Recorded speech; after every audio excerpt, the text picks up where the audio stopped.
A significant breakthrough has finally emerged in the case of Lilly and Jack Sullivan. After 7 months of intensive investigation, the Royal Canadian Mounted Police have uncovered new evidence that fundamentally changes our understanding of what happened to these two children on May 2nd, 2025. This isn't mere speculation. It is based on concrete forensic findings and investigative developments that bring us closer than ever to the truth about the 6-year-old and 4-year-old who vanished from their rural Nova Scotia home. The evidence is shocking, contradicting key elements of the story Daniel Martel and Malia Brooks Murray have told for months. It provides investigators with new leads and the pressure points needed to finally deliver justice. The first major piece of evidence comes from months of painstaking soil analysis.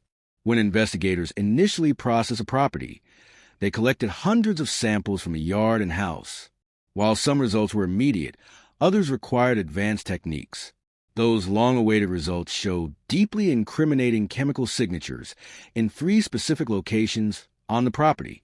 These spots showed elevated levels of nitrogen, changes in pH, and the presence of adipocere, a waxy substance formed when body fats decompose. The chemical profile matches exactly what you expect to find where human remains were present, even if they were later removed. Significantly, these 3 spots form a specific pattern. One is near the tree line where a neighbor reported seeing Daniel looking into the woods. Another is behind an outbuilding. The third is secluded behind bushes. None are easily visible from the road. Most damning is the depth of these markers, extending 18 inches down. This suggests that whatever decomposed or was buried in shallow, temporary graves for a period of hours or days before being relocated. This explains why initial searches found nothing. By the time the dogs arrived, the remains were already gone. Beyond the soil, DNA analysis has produced equally crucial findings. During the initial search, investigators used luminol to find traces of blood inside the house, blood that had been meticulously cleaned but left behind microscopic residue. Those samples have now been fully analyzed. DNA from blood traces in Jack's bedroom has been matched to Jack Sullivan, while blood found in the bathroom has been definitively matched to Lilly. This provides scientific proof that both children bled inside that house. Something occurred that caused significant enough trauma to leave traces that survived professional-grade cleaning attempts. Forensic analysts believe the blood distribution patterns suggest the children were moving or being moved while bleeding. This wasn't a minor injury. It was significant trauma. However, there is no record of either child receiving medical treatment. No emergency room visits or calls to doctors were made. If children are injured to this degree and no help is sought, it strongly implies the adults responsible were either the cause of the injuries or were actively trying to avoid scrutiny. The DNA evidence extends to Daniel Martel's truck. While children leave DNA everywhere, the location of these samples is what matters. Traces of Lilly and Jack's DNA were found in the crevices and seams of the truck bed, areas passengers would never normally touch. The DNA was mixed with soil that matches the composition of the Sullivan property. Furthermore, the DNA showed degradation patterns consistent with biological material that had been deceased for some time, rather than living individuals. This is powerful evidence that the truck was used to transport remains. Additionally, trace evidence in the truck included plant material from tree species that do not grow on the property, but are common in the wooded area where the truck was spotted by witnesses. New witness testimony has surfaced that significantly strengthens the case against Daniel Martel. A delivery driver who services the rural area reported seeing Daniel's truck at 5:45 a.m. on the morning of May 2nd. The vehicle was pulled off a rural road about 10 kilometers from the property, near a densely forested area. The witness confirmed the truck and identified the person standing near it as appearing similar to Daniel. This sighting is critical because it places Daniel away from the property during a time window when he claimed to be at home, and near terrain where remains could easily be hidden. The driver provided a compelling detail. The person at the truck appeared to be leaning over the truck bed, placing or removing something. They then walked toward the tree line, carrying a bundle or bag. After several minutes, they returned to the vehicle empty-handed. This description is entirely consistent with someone disposing of evidence or remains in the woods. This witness came forward independently after seeing news coverage, which adds significant weight to his testimony as it was unprompted by investigators. In response, the RCMP has conducted massive searches of the specific wooded area. They have deployed ground-penetrating radar, cadaver dogs, and LiDAR technology to create 3D maps of the terrain, while the vastness and density of the forest have made recovery difficult. Several locations of interest have been identified where the ground shows signs of disturbance. Thermal imaging drones have also been used to detect temperature variations in the soil. The level of resources dedicated to this search demonstrates how seriously investigators take this witness account. They are now painstakingly sifting through soil in these areas, believing they are closer than ever to finding what Daniel left behind in those woods. To understand why this breakthrough is so vital, one must look at the background of the family. Lilly and Jack lived in an isolated area of Lansdowne Station with their mother, Maliae, and her partner, Daniel. The couple also had a 1-year-old daughter, Meadow.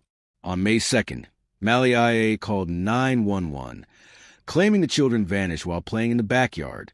She stated the back gate was open and the wilderness must have swallowed them. However, as weeks passed with no trace of the children, no clothing, no footprints, no physical evidence, investigators began to look at the adults. Statistically, stranger abductions are rare. Most often, someone known to the child is responsible. As police scrutinized Daniel and Maliae, inconsistencies in their timelines emerged. Teachers began coming forward, reporting signs of abuse and neglect, including bruises that had raised questions weeks before the disappearance. One teacher had even filed a report with Child Protective Services, but the system failed to intervene in time. Neighbors also recalled hearing the sounds of children in distress and heated arguments from the property in the days leading up to the 911 call. The history of both adults is troubling. Daniel has a history of anger issues and has been described by ex-partners as controlling and aggressive. Maliae had previously lost custody of Lilly and Jack for several months due to personal struggles. Financial records showed the couple was under extreme stress, struggling with debt and rent. Text messages between them revealed deep resentment, with Daniel complaining about the burden of caring for children who weren't biologically his. The last independent sighting of the children was at a Dollarama at 2:25 p.m. on May 1st. This left a 20-hour window where only Daniel and Maliae can account for children's whereabouts, a gap that investigators believe was used to commit and cover up a crime. Digital evidence has provided the most damning evidence of premeditation.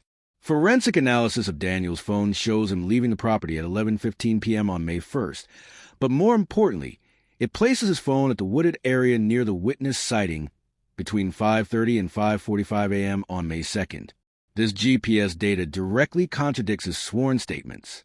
Malia's phone remained at the house, but it went completely silent during the night. No texts, no social media, no activity, suggesting she was occupied with a situation that required her full attention. The search histories on their devices are equally chilling.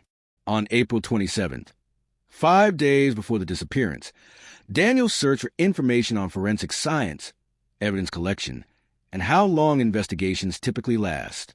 On April 26th, Maliae searched for industrial-grade cleaning products and their effectiveness. She also researched how missing persons cases are investigated. These are not the actions of innocent parents. They suggest a calculated plan to handle biological evidence and anticipate police procedures. Financial records corroborate this planning. Daniel made cash purchases at a hardware store for tools he later claimed not to remember buying, tools that were never found on the property.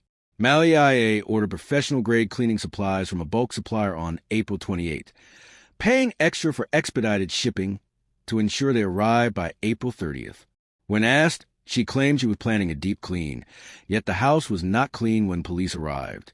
The most logical explanation is that these industrial chemicals were used to scrub the blood evidence from the bedrooms. Every piece of data, from cell towers to bank statements, points toward a coordinated effort to prepare for a tragic event and its subsequent cover-up. A clear and devastating timeline has finally emerged. On the evening of May 1st, Lilly and Jack were harmed in their home. Smart home devices captured a massive noise spike near the children's rooms at 9:45 p.m. Following this, the house became unusually quiet. At 10 p.m., The smart thermostat was turned up to 82 degrees and held there for hours.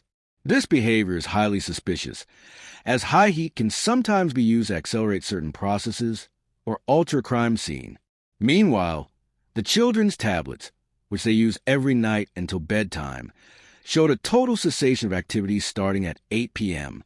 Investigators believe the children's remains were initially placed in the shallow graves found on the property. In the early hours of May 2nd, Daniel moved the remains to his truck and transported them to the woods. They then spent the morning creating a performance to suggest the children were still alive, waiting until 10:01 a.m. to call 911. They maintained this act for 7 months. However, a confidential informant has recently come forward, stating that one of the suspects revealed details about the case that had never been made public, further corroborating the physical evidence. Prosecutors are now reviewing this mountain of evidence. While cases without bodies are difficult, the sheer volume of scientific data, soil markers, DNA, GPS tracks, and suspicious searches makes an innocent explanation nearly impossible. Charges are expected within weeks. There is hope that the pressure of an impending trial might lead one of the suspects to reveal the location of the remains. Whether or not that happens, the RCMP is committed to ensuring accountability. After 7 months of searching for the truth, the breakthrough has arrived. Justice for Lilly and Jack Sullivan is finally within reach.